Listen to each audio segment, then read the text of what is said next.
Hey guys, Mary here. Hope you've had a fantastic day. And I am going to take you on a little journey tonight down the rabbit hole. So Mary, what are we talking about tonight? Great question. Glad you asked. It is a topic that is kind of a hotbed right now. I have found that with this particular story, there are three kinds of people. There are the true believers. Man, they've seen it, heard it, been a part of it, and just believe with all their fiber that it is true. There are people that, you know what, you couldn't convince them. There's an explanation for everything. They don't have time for this and time to move on. And then, of course, you have the people that are the middle ground. They are in at the fence, right? Maybe they've heard a few stories here or there. Maybe there's a little bit of something happened, maybe sometime. Could explanation, take care of that? Or did something actually happen? Well, what am I talking about? I am talking about aliens. That's right. Tonight we are talking about UFOs. It's been a very hot topic lately, and it's always been something that's kind of fascinated me, because when you think about the universe and many universes, right? And then you have black holes, you have meteors, you have planets, you have stars, and a plethora of other things. The logical part of me says in all that vast space up to the heavens, there can't even be a gnat. And a gnat is technically a living, breathing entity, which would be considered an alien, right? So, possible. But, as everyone has their own beliefs in this, what I'm going to do is give a little background. If some of you maybe haven't followed the hype for a while, I'm going to give some things from the past and then catch you up to the future, and then the rest is up to you. And before I really get going on this, I do want to say I would absolutely love for you to put some comments in. Please blow up my feed. I want to hear if you're a believer, if you're not a believer, and if you're on the fence. And in the end, it's all just for fun anyway. So here we go. It all really started with probably the biggest breakthrough in knowing even about aliens would go back to the 1947 Roswell, New Mexico incident. Now, for those of you that have not heard about this, let me just give a little synopsis. So, basically what happens is an aircraft of some sort, right, crashes. And supposedly a couple of entities, right, die. It goes nationwide, and there's a huge article that says UFO crashes in Roswell, New Mexico. I'm sure all of you can see it in your mind, and panic ensues. So all of a sudden, the government has this mess they kind of have to clean up. So what are they going to do? Well, of course, they say, oh my gosh, I'm so sorry. Guys, that's not a UFO. We recant. That is a weather balloon, and everything's fine. And then they take a picture of the gentleman, the police officer, that's kind of kneeling down with holding part of the weather balloon. And then that's that. Well, I have watched a few documentaries, within the years, and at the time, I believe one of them that was the most fascinating was An Unsolved Mystery, and that was when Robert Stark was still doing it, when some of the eyewitnesses were still alive. So a couple of them, it was the daughter of the farmer whose ranch it landed on, or farmland, I should say, and then the other was the preacher's kids, who talked about what he saw after the fact. So very interesting. So the preacher's kid says, the preacher comes in expecting to see, obviously, human bodies, because they had to be identified and be able to do the death certificate and everything. And so, you know, he does his due diligence and picks up just a little something that, you know, a material maybe he hasn't seen, goes back to his house and tells his whole family that, yeah, some people or something died, but it wasn't human. And the farmer had all these debris, you know, and kept some. Well, a few days later, guess what happens? These supposed men in black come and basically threaten both families, scare them to death, takes all the material substances that they found, and said they could never talk about it. And that was that. And scared the farmer and the preacher so much that they never uttered a word about it again until after they died. So interesting. Another interesting story is the Dulce base. Now that's under the Archuleta Vesa. Yeah. And basically it's a base which I've heard up to 13 levels going down, who knows. Part of this story I do have trouble wrapping my head around, but part of it I do kind of believe. So let me just share the story and then you decide.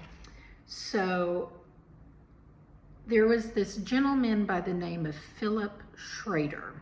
Now, Philip Schrader at one point didn't even know really anything about UFOs. Normal guy, engineer, going just to do his job day in, day out. So they call him up and they say, we have this big engineering project of some sort and we need you to go out and do this. So great, that's what I do. He goes there, he gets clearance. He's not military at all, by the way. And so he goes and somehow ends up on a level that he's not supposed to be on. Now he swears that he ended up in the middle of some sort of alien war that was going on, and that there were two different species that couldn't stand each other, and that one had almost like a gun like you'd see in Star Trek that had a laser and it shoots part of his pinky and ring finger off. And then he said, you know, just wrong place, wrong time, and luckily someone else was there and helped him escape. So then he becomes obsessed. I guess he also picked up some debris or something on the way, because ultimately what happens is he goes around and starts giving speeches, and towards the end, because he died in 1996, he would say things like, well, I almost didn't make it. Someone tried to run me off the road. And then he'd say something like, guys, you know, just know if I ever die, it wasn't me. You know, they're after me because I'm telling too much. So, strangely enough, 1996, he dies.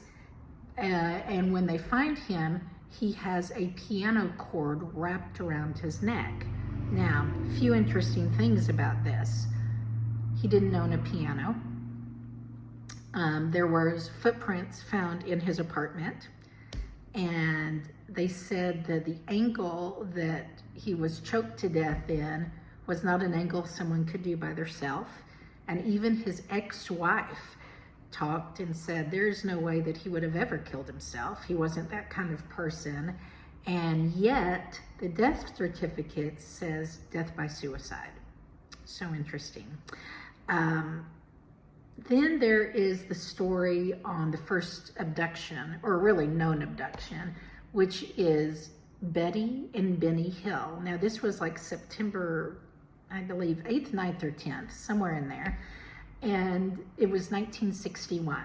And so they're driving, and they were a very smart couple.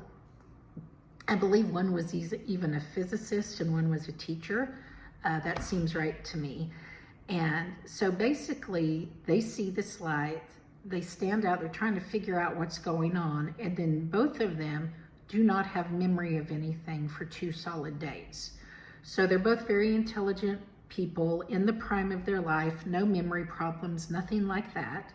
So they end up going to a counselor, a therapist, who basically separates them in 2 different rooms and hypnotizes them to, have the memories come back. They both remember the same things, and they both remember being experimented on and just, horrific things that happened, and they talk about it.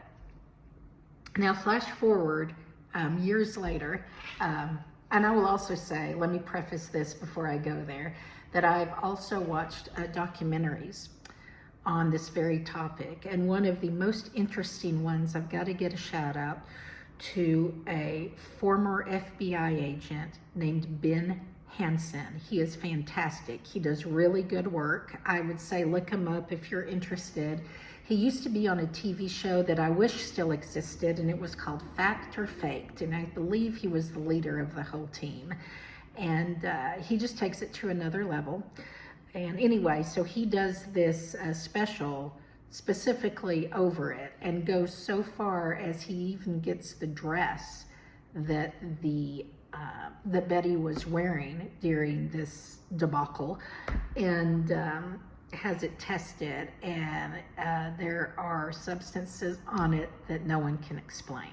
So it's really very interesting. Please watch it. But these people, going back to what I was going to say before, were just so sincere, so real, so solid.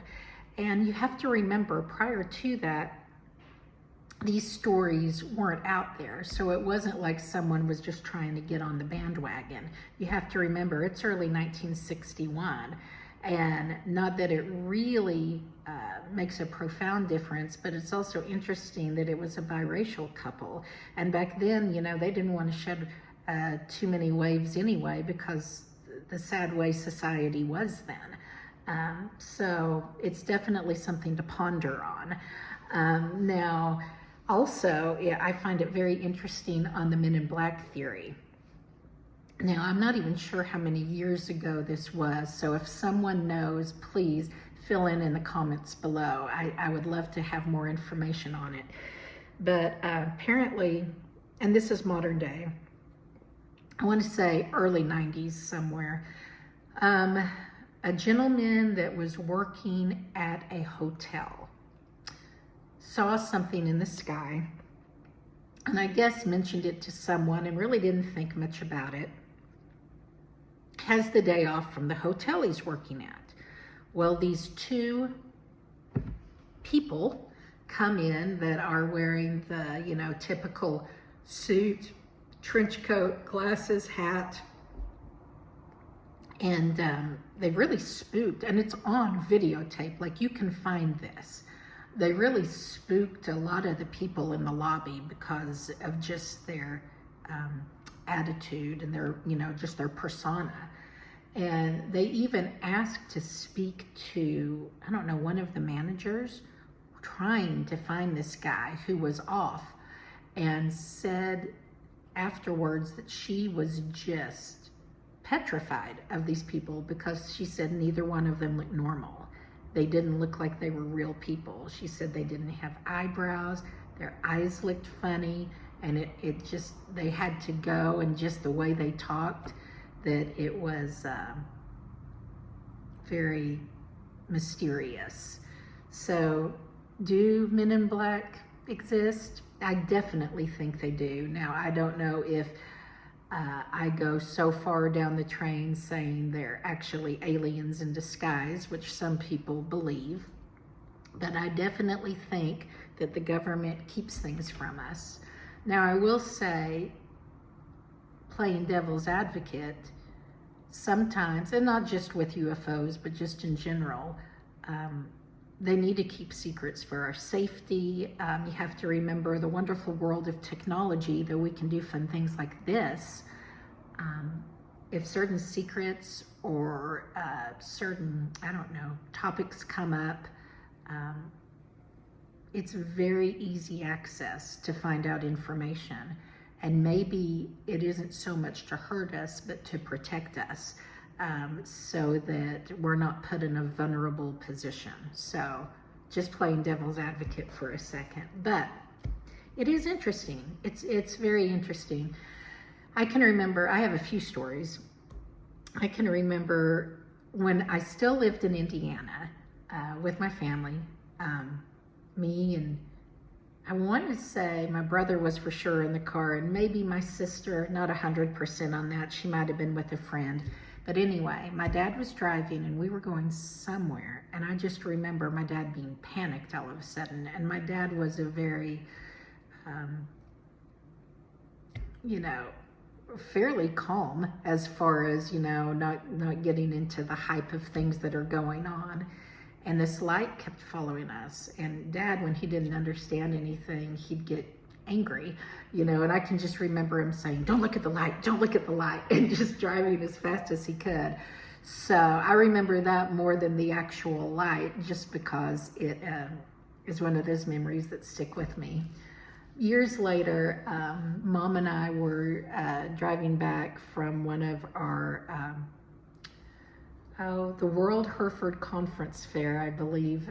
It was in Fort Collins that year. I think it was like late 80s, early 90s. No, it was early 90s because my dad was already sick, but I digress. Anyway, and we're driving home. And I remember that there was kind of this greenish light that was kind of unexplained.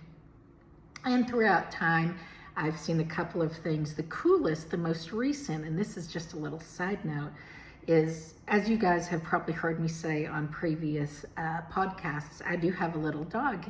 I have a little Shih Tzu that's about this big, and his name is Quincy, and he's fantastic for all you animal lovers. And so every night, kind of my little thing is about 9:30 or 10, I'll take him out to my backyard and just play with him for a good solid 15 or 20 minutes, try and get him just tired for bed so that once he conks, I can conk too. And so I was playing fetch with him, and this was just like 4 or 5 days ago. And as sure enough, I just happened to look up in the sky, beautiful evening, and all of a sudden I saw just this line of, it almost made me think of floss, right? Just this line with, little stars, so you will, just flashing. Well, at first I kind of thought, well, this is the way I'm going to go out. Apparently, I guess I'm about to be abducted. Not really. LOL. That's a joke. But anyway, so I did think, you know what? Let's look it up on Google.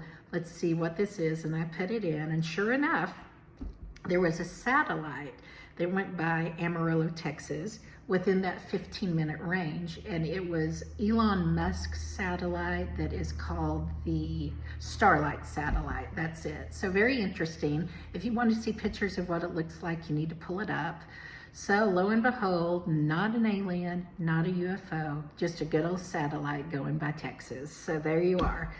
But it's just kind of interesting to hear the stories and just to chime in, Then we take it up to modern day, right? So now, we've been through a lot, It started with COVID, right?